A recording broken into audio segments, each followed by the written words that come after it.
Hello, moi c'est Victor Durand-Lepeuch et vous écoutez une lecture de Comme un poisson dans l'eau, le podcast contre le spécisme.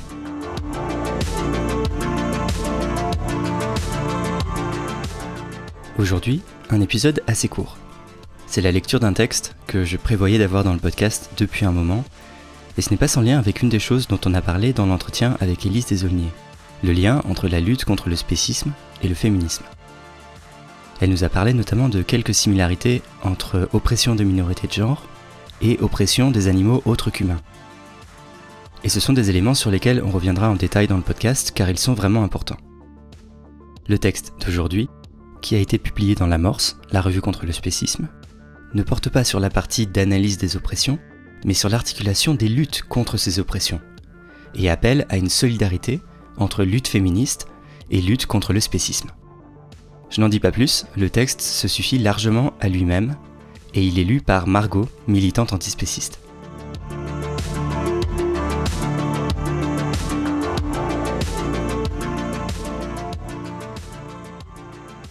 Lettre aux féministes, pour une solidarité interlutte avec l'antispécisme. Une tribune de Claire Camblin, Wilhelm Pilate, Axel Pleyus-de-Bror et Pia Chazard. Bien qu'on ne puisse exiger de l'ensemble des mouvements sociaux qu'ils priorisent la question du spécisme, on est en droit d'attendre une politique interlutte de non-nuisance. C'est à une telle solidarité passive qu'appelle cette lettre ouverte, envoyée par voie postale à une vingtaine de collectifs, personnalités et revues féministes francophones. Chers camarades, nous sommes 4 militantes antispécistes, engagées de longue date dans diverses luttes sociales, actuellement réunies en non-mixité choisie dans le cadre d'une résidence d'écriture antispéciste.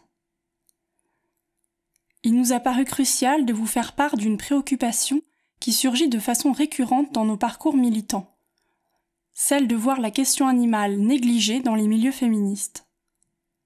Faisant nous-mêmes partie de ces milieux, nous sommes touchés par votre travail et reconnaissantes pour votre engagement. Nous avons néanmoins de bonnes raisons de penser que le spécisme ne devrait plus en constituer un angle mort. Le niveau de violence exercé à l'encontre des animaux est incommensurable. Notre société est organisée de telle façon qu'ils sont des milliers de milliards à subir chaque année une vie d'exploitation, de terreur et d'enfermement. Ils sont mutilés, torturés, empoisonnés, gazés, asphyxiés, chassés, pêchés, vendus, tués puis dépecés, réduits à l'état d'outils et de moyens pour servir des fins qui leur sont extérieures. Ils sont dépossédés de leur vie, de leur corps, de leur agentivité. Leurs préférences, leurs désirs et leurs besoins sont profondément méprisés. Le spécisme est une oppression spécifique, qui ne peut être réduite à la question du capitalisme ou à celle de l'écologie. Il s'agit à la fois d'une organisation sociale fondée sur l'exploitation animale, institutionnellement et légalement reconnue, qui fait des animaux des propriétés au service des intérêts humains, plaisir, confort, divertissement, habitudes alimentaires et traditions. D'une idéologie, celle du spécisme ou du suprémacisme humain, qui légitime et verrouille cette organisation sociale.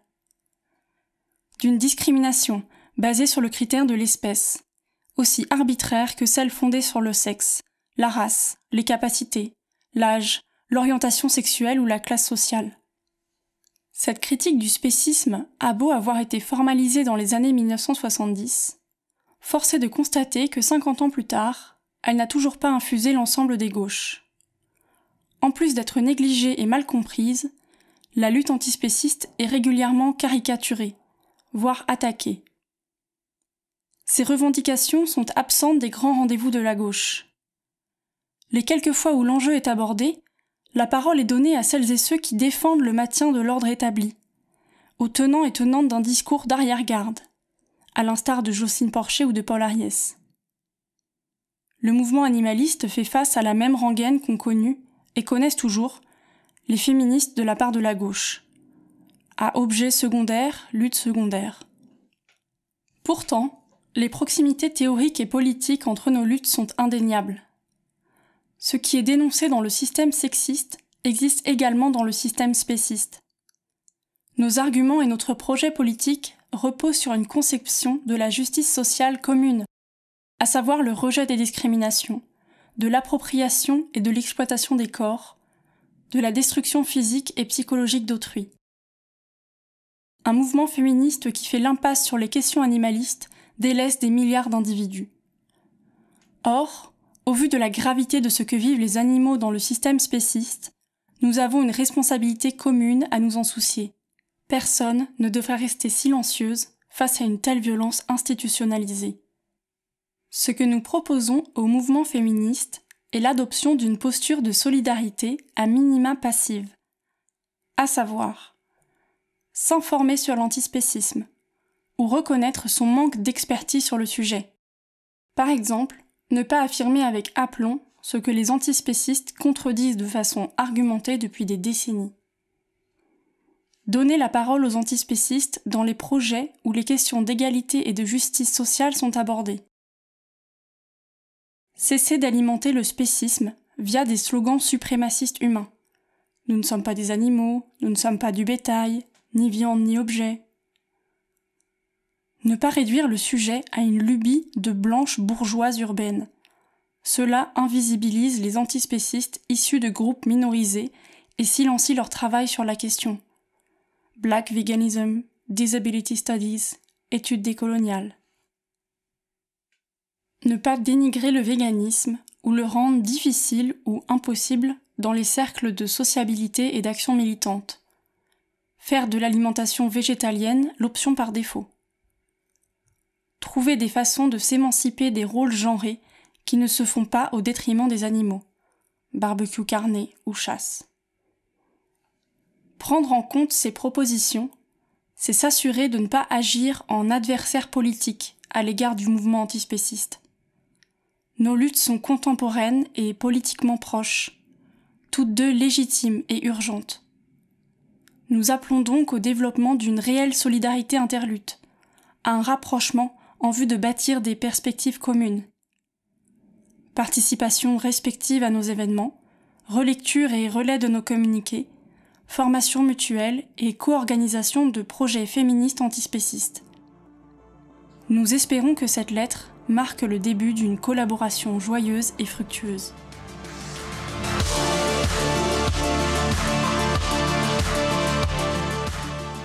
Vous avez dû remarquer que les autrices définissent ici le spécisme de 3 façons différentes, comme une discrimination, comme une oppression et comme une idéologie.